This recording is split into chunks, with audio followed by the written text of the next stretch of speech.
Hello, my name is Ellie. And my name is Will. Welcome to Lively Minds, the podcast about mental health challenges that go beyond the ebb and flow of the everyday. The podcast that looks at how developing an understanding of our mental health challenges influences how we address them.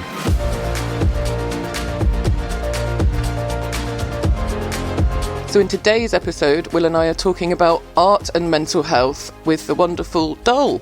Hello. Hello. Yes, Thank I'm you. Doll. I'm here. Thank you for coming onto the podcast. It's lovely to have you here. It's a bit weird that we've not done an episode on this already, because there's lots to unpack, so there'll probably be quite a few episodes now.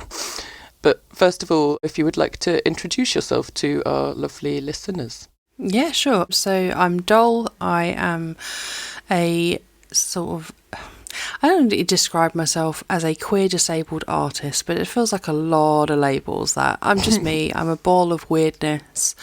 I like to make stuff, and I say stuff because I don't really have one specific discipline. Within art, I kind of just do whatever I feel like. I have been living with mental illness for probably about a decade now, and still finding my way, but believe quite strongly in kind of radical acceptance and that kind of thing. I'm non-binary, hence the queer bit. Yeah, I'm just a big bundle of weirdness that we can unpack as we go through, I guess, but I'm really crap with it explaining or putting myself into a box because I hate them. So, yeah. Fair enough.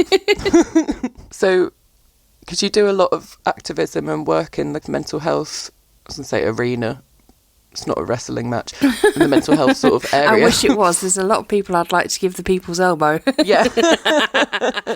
So I don't know where it feels natural to start first. I guess starting at the beginning. Yeah, that sounds...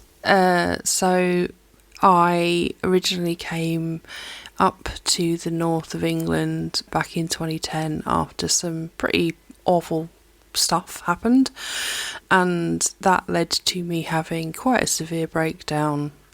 At that time I hadn't engaged with my art a long time, an awfully long time. So growing up I loved creativity in all its forms, but it was kind of, not to put too fine a point on it, knocked out of me as a kid and then as a teenager. And then when everything started to go very wrong for me in terms of my own health and trusting my own instincts, I guess is probably the easiest way to put it, I found that speaking words didn't convey the complete depth of how I was feeling.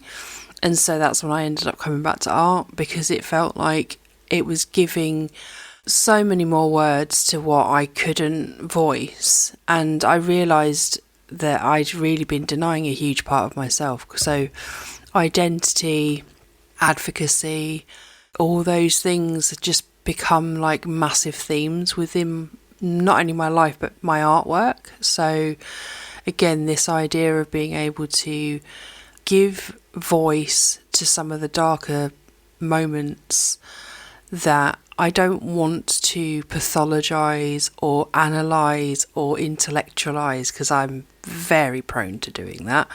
I just want to feel it. And so being able to do that in terms of art is like a huge liberation, I guess, if that makes sense.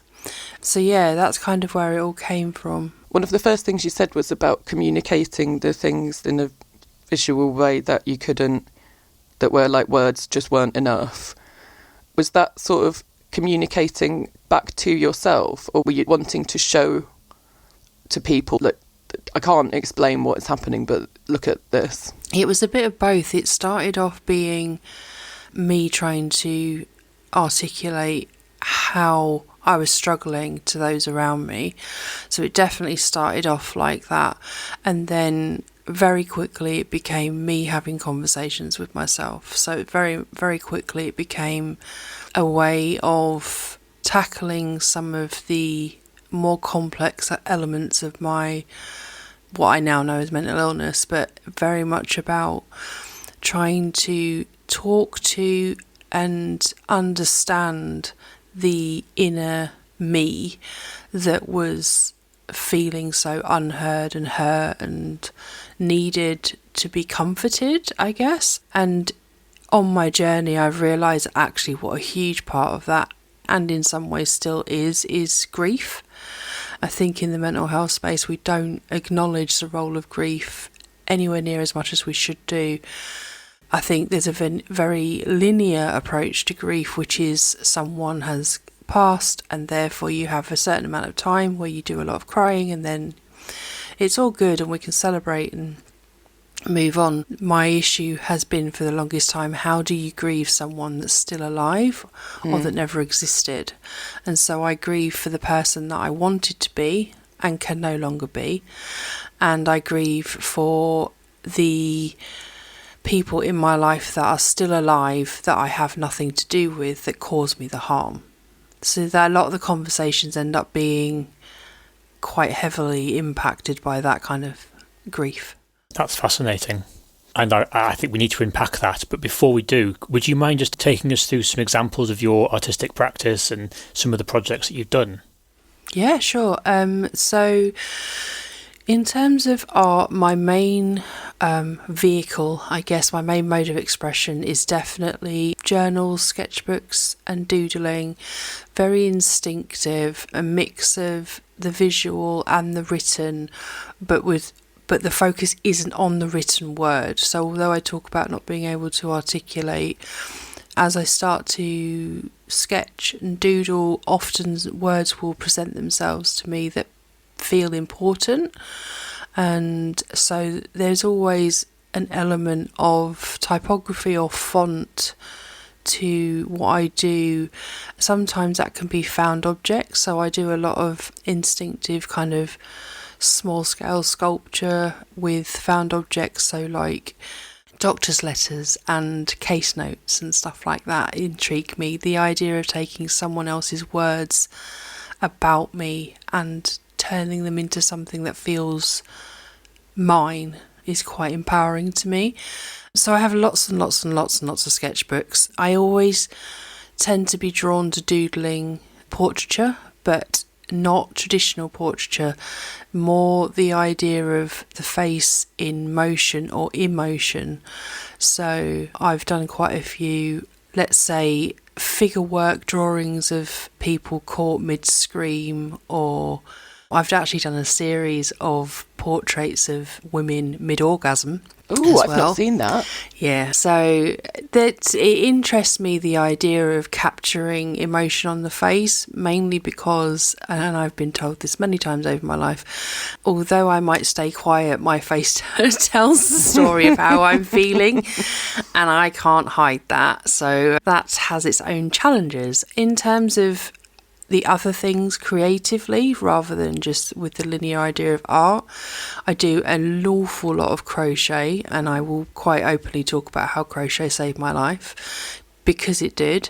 And fabric, or should I say tactile textiles, tend to come up in my work a lot as well, and that's mainly because my original path when I left school was in fashion design.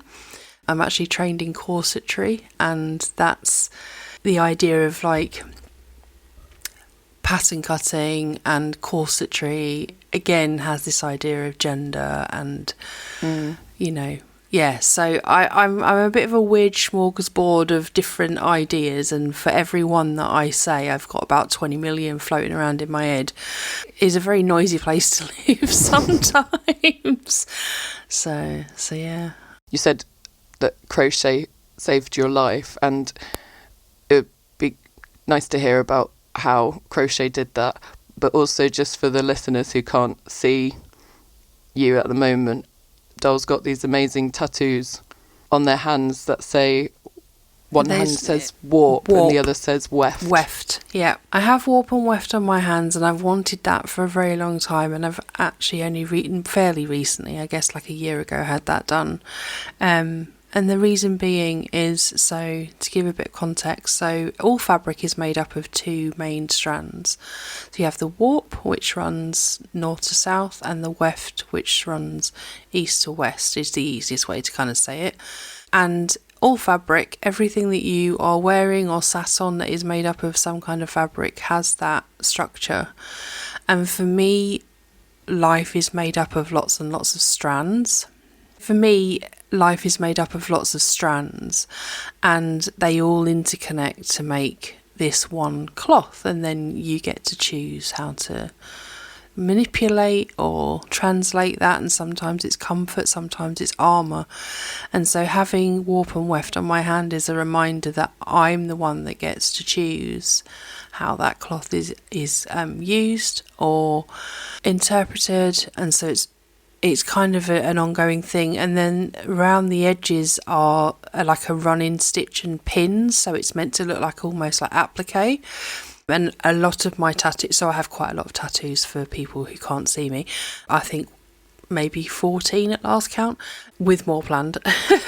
A theme around a lot of them is stitching and this idea, I call myself a work in progress. And I think it's important to feel, for me, that my story isn't done, and that feeds into some of my experiences around not wanting to be here anymore and stuff like that. So the idea that I'm still here and I get to unpick bits and restitch bits and put in new fabrics and new colours wherever I want to. So it's such a beautifully explained metaphor. Yeah, it's incredibly important to me, the idea of the fabric of life and weaving your own path. It's become really central to a lot of my artwork, which is why I like fabric, and taking what you're handed and reshaping it has become part of my practice, you know, when it comes to like sculpture and stuff like that. And coming back to crochet and how it saved my life. So in order to explain, because it sounds like hyperbole, and I get that, because a lot of people, oh, such and such saved my life, you know, oh, I should try this, revolutionary, you know. I think everyone's got that one thing that no matter when they come back to it, it always makes them feel at home or held. Yeah. And that can be lots of different things. So, for example, for my partner, that's karate. I don't get that. I don't want to go and get sweaty and kick things. I know I want to kick things sometimes, but not like that. I don't want to get up at 5:30 on a Sunday morning and go doing that kind of thing. No, thank you. Crochet came to me at a particularly low point in my mental health journey. I had been on waiting lists for a long time. I had not gone out of the house for a long time. I couldn't engage with any, let's say, live media because triggers were there all the time. And the triggers were decimating for me at the time as well. So I would spend an awful amount of time on YouTube watching random inane crap or rewatching my favourite animation shows, because again, that I knew those were comfortable and they were light-hearted, so I didn't have to think. Somebody suggested to me, oh, well, why don't you do your art? And at that time, somebody had given me one of these adult colouring books, and I was just like, okay, I'll give it a go. And I found myself really harshly judging like where I was putting shading and what colour and da-da-da. And then I remember looking up at like YouTube videos, and it's like all these people are like, how you should adult colour, and I'm like, surely this is completely the antithesis of what this is meant to be. Yeah. Like, you know, if you seriously, I urge anyone after this, go and have a look at just how many tutorials there are on colouring in. It's like, what are we doing? Anyway, so I kind of got really frustrated, but what I did realise is that I was denying my creativity because of the judgments. So every time I tried to make art, certain people's voices were in my head about how it wasn't good enough and what are you doing, it's pointless, it's frivolous, you know, be more productive, go do something useful and all that kind of stuff. And a friend of mine who was an illustrator but lives in Italy literally just said, why don't you try crochet or something that is more pick up and put down and, you know, you can just muck about. And they sent me a picture of an amazing, some people call it a plushie, in the crochet world they're called amigurumi, but basically they're little toys. And it was an amazing dragon, and it was so intricate, and I hadn't ever seen anything like that in crochet before. I thought granny squares and doilies and, Yeah. you know. And it completely captured me, and I was determined to master this technique to make this thing. And that's where my love affair started, because I, rather than judging myself and spending time, really feeling bad, I started to play around with a yarn and the hook, and I could pick it up, put it down. I could do it on the sofa when I felt awful. I could do it in the car when we were out and about. And I just kept remaking this one particular bit because I couldn't make it work. And then I was like, I'm not going to let it, stubborn me kicked in. And then it just became like a thing with me against the yarn. And I realised in following a pattern, the rhythmic formula of somebody telling me what to do, but it's still being creative, was what I'd missed. And I guess some people might find that in like, paint by numbers and stuff like that. It's like guided creativity. But for me... It's like you're being held. Yeah. It's almost like, if you go bowling, you've got the bumpers on. It's like you still get to play, but you don't have to worry about screwing it up. Yeah. So that's where I started with it. And I realised quite quickly that I was calm. And because I was focused, I call it meditation for fidgets. Because I can't do meditation. Someone says to me, think, and I'm like, no, that's the worst thing. Nope, that's what I'm trying to avoid. Why would you want me to do that? And being quiet is difficult because my brain is never quiet. Yeah. So how can I be quiet if everything around me can be absolutely deathly quiet, but my brain is not? So crochet became that thing where I was like, meditatively, and I didn't realise this, but rhythmically making stitches, but the tactile nature of yarn in my hand as well, and evolving something, creating something, making something in real time, that if I didn't like it, and this is a wonderful thing about anything when you work with yarn, if I didn't like it, all I had to do was pull the thread and it would not be there anymore, and I could just start again. Yeah. It was amazing. There is something amazing about that. Yeah.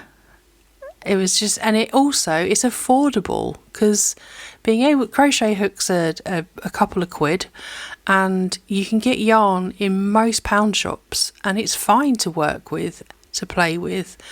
And again, you're manipulating, creating your own. So sometimes when I'm bad, I'm like, fine, I'll make my own rainbow. But I genuinely mean that, because there's stuff around me that if I'm feeling bad and I want comfort, I can make myself a plushie. If I'm cold, I can make myself a blanket. If I want to show love to someone else, I can make them something that I know that they'll like. That's so brilliant. I love the meditation for fidgets idea. Yeah. That's brilliant. I so identify with that. Yeah, and also I think it's such a good point that I just wanted to pick up on, that it's portable. Yes. Because that's what I've been teaching myself textiles because I just really like it. And I always have like a small version of either embroidery or like little hexagons in a little Tupperware box in my bag, just in case I need to sit and fidget. Yep. It is so cool, because you can, like, I've been at conferences and stuff where, I'm really overwhelmed, and all I need to do is just go in my bag and get a little small bit of yarn. And sometimes when I'm really, really bad and I can't do that, I'll even use finger crochet and literally just like grab something, because it's that idea of focusing on what's in front of you, but it's also very, again, not to sound too kind of twee, but it's very grounding. But what it makes you do is think, is to be there in the moment with the thing that you're engaging with. And whenever some people have put that to me in kind of more medicalised or clinicalised ways, I've just been like, no. But when you put it into that context, also for me, as somebody that does tend to analyse or over-intellectualise things, it has a purpose. So sitting still for 10 minutes and kind of like doing the whole thing, if that's for you, fantastic. But for me, it's like I could be doing so many other things and I feel guilty. Whereas if I'm making something, then that part of my brain shuts up because it's like, no, we're doing something. Yeah, I definitely have that as well. Yeah, it does shut up because like, no, we're doing something, that's fine. We're being productive. Awesome. Hi everyone. Just to say that Lively Minds is led by people with lived experience of mental health challenges and record it entirely in their spare time. Please help us out by rating or reviewing our show on your podcast app. Or if you'd rather spread the word in a more lo-fi way, tell a few people about Lively Minds. It really helps to grow our show. Talking of which, let's head back there right now. I'm really interested by what you said earlier about grief. And one of the reasons I'm really interested is because just 2 episodes ago, we did a feed share with a podcast that focuses on how to do life story work with care experienced children and young people. And the interviewee was a drama therapist who was talking about grief, but not in the bereavement or sort of death of somebody context, but much more from the experience of being separated from your birth family. So it was kind of reframing grief in a way that I think we just don't hear referred to very often. No, we don't. And it is my opinion in a lot of the work that I've done in more the activist advocacy and research space that a huge part of mental distress, I'm not a fan of the term mental health because it infers something that I'm not comfortable with. So when we talk about distress and pain, it's very easy to repackage it and say, oh, recovery and health. And we always go and make the assimilation to physical health. And it's not the same. It doesn't have a linear approach. It's not do X, Y, Z and you'll end up here. It's not a destination to be reached. And I think the second people let go of recovery being this bastion of wonderful saviour, they'll be a lot better off, because it wasn't until I basically went, you know what, my experiences are my experiences. I can't undo them. But what I can do is choose how I want to engage with them. And being able to name that as grief was really important, because we don't allow people the time and space to grieve. I'm 46 now and I love my life. I absolutely do, which is quite a lot for me to say considering all the stuff that I've been through. But to say that it's what I chose, no, it's not. This isn't what I chose. When I was a child growing up, what I wanted was to be a fashion designer. I studied hard. I was intelligent, but I was constantly told that I wasn't. None of this is what I chose. And so being able to grieve what the person I wanted to be has been pivotal. Being able to grieve the parents that I am estranged from, my choice, has been huge.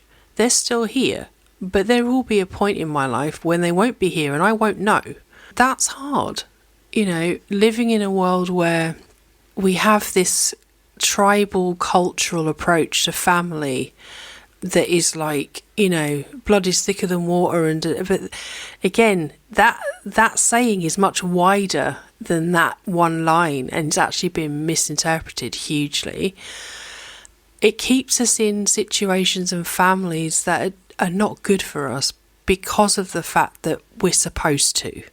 And this idea of grieving who we wanted to be, who we were, what we don't get to be, is really important. And I think it is a huge step on the way to understanding and comforting that person inside that has the distress. Do you feel that you've been able to grieve through your art?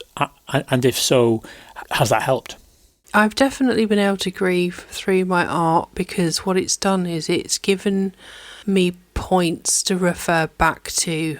So I might not necessarily understand why I've made something at the time, but then I'll look back and I'll be like, oh yeah, that makes sense.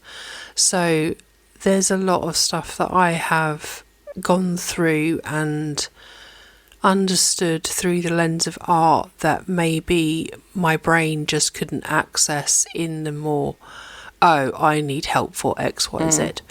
So a lot of my treatment has been based around imagery, so even coming up with mental imagery. So rather than having traumatic incidents and thinking about them in Technicolor, which is difficult, I have like snapshots of like key moments, and so they're like photos in my mind, and I can engage with the photo, and through engaging again and again with the photo and unpacking it, it loses its colour, and so therefore it loses its vibrancy and loses its impact. So that's something that has been really helpful to me. Having these really, it's almost like turning down the volume on it. It's still there, but I get to choose if I want to, you know, turn up the volume or mute it. And again, I can't eradicate any of that. And in a way, I don't want to, because it's made me who I am. But it's not always helpful. And so if I can recognise it's becoming unhelpful and employ one of these different strategies creatively to turn down the volume on it, or to, in my terms, take the colour out of it, then that's what I want to do. And for me, there are a lot of different themes, because I have a quite complex bag of triggers. Some of them really weird and nuanced and unlikely to ever come up, but you'd be surprised the things that will catch you off guard. I also have some odd triggers. I don't know if you use this website as well, but I always check before I watch anything on doesthedogdie.com. I didn't know of that website. Well, Thank you. I just thought actually it would be good for everyone to know of this website, because it's amazing and it's user generated. But I think it was started by someone whose dog had died, and they were like, hang on, there aren't triggers warnings for stuff like that happening. So for every film, there's all sorts, anything you can think of, like you can put them in yourself as well. And people go into detail about whether or not that's in there. And that's really useful. I might resource. actually have to have a look at that. I'll probably find myself contributing to it quite a lot. Yeah, same. Because my triggers are quite specific, it does catch me off guard when it happens, and I'm watching stuff, and there's been times when I've just been like, where did this come from? So, and again, like working with artists as I do, like they'll send me stuff and go, oh, there's this amazing thing, and I'm like, I'm sure it is, but I can't engage with it because the themes are not, literally had to do that last week. Somebody sent me an amazing exhibition on motherhood, and I'm like, I'm sure it's amazing, but I can't engage with that. That's just something that is just, I know for me, it's just not, maybe one day, but right now, not doable, So it comes up all over, and I guess it's that forewarned is forearmed is like a really good approach. You can't shield yourself from everything, and nor should you. There's if it's coming up, there's something you've got to work through, but there's ways of doing it, and it's got to be on your. It has to be on your terms. I guess the main thing I want to say is it's got to be on your terms, in your time frame. You aren't on anybody else's schedule, like at all. You've said to me before, Dole, that for you there's your arts practice, and then there's crochet, and that crochet sits somewhere in a special place that's kind of outside of that. Yeah, for me, having lots of different strategies is important, and sometimes I've likened it to like a roundabout where you've got lots of different exit routes, and I don't always want to take the same exit route because it isn't always the view I want. So my art practice is varied, but it's also a lot more public, so it's much more likely to be shared, and it is also, being real, something that will be viewed and spoken about and judged. Let's be real, it's going to be judged, we all do it. Whereas my crochet is quiet, personal, intimate, because even if I'm making something for someone else to give away, I'm the one that had the time with the stitches. I'm the one that knows how long it took, or where I was sitting when I did it, or what I was watching, or how I came to choose the colours. So it's way more personal. It's private. Yeah, and I think that's important, because I do put my art on like Instagram and whatever, and obviously on display in exhibitions. But the crochet is for me. Again, even if the end product goes to someone else, it's for me, and it feels very different. And there is a lot more. It's a lot more instinctive as well, which sounds weird to say considering my art is quite instinctive. But my art, I guess the best way to say it is my art is driven by my experience, but my crochet is driven by my comfort. So that's like a huge It's a massive distinction, isn't it, really? Yeah, and I think sometimes in a world where we're supposed to be 100% authentic with ourselves all of the time in every space, no, I don't think you should be. I think there's layers to what you should give away of yourself. It's not appropriate for you or others to be, full balls to the wall, this is me in every situation. So I have that, and I also have that in the fact that, my artist name is Doll. My actual name is not Doll. Again, I have a difference. It's better for me to be able to go, this is the space I'm occupying. This is the head space I'm choosing to occupy. Yeah. And then this is different. So when I'm in the artist space, I will, use Doll, because that is, again, it allows me a level of, not anonymity, because that's not the right word, but a level of separation from the subject, which is good for me because it keeps me safe as well. It keeps me, if anybody sees anything and they're like, oh, it doesn't make it completely autobiographical, because it's a version of me, not me. I like that it's like also a bit of an indicator to others, like which headspace you're in. Yes, absolutely. 'Cause I know when at the weekend, if someone asks me something related to work, I'm literally like, no idea. Yeah. Because I'm not in work mode now, I no idea what my job is, or what I'm not a clue. Yeah. Not Yeah. a clue.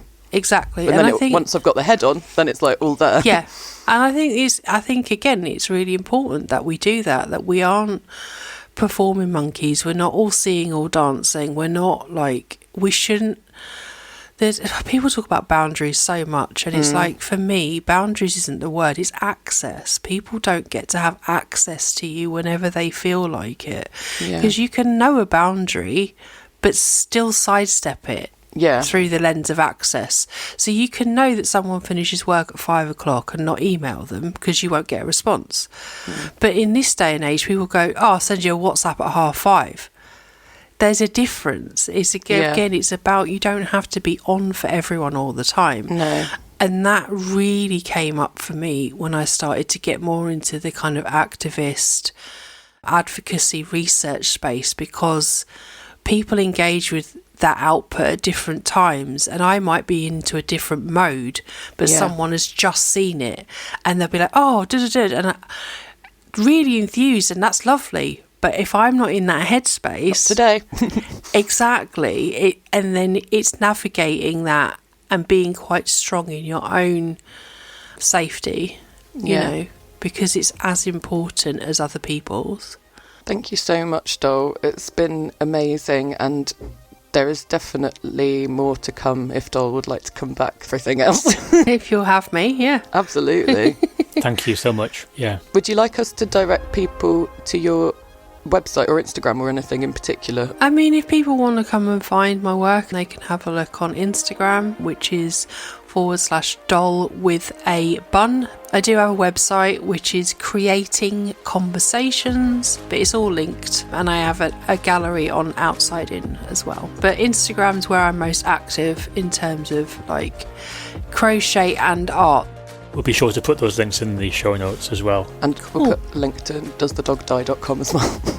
Yeah, thank you. That has been amazing. I'm going to make sure I do that. Yeah.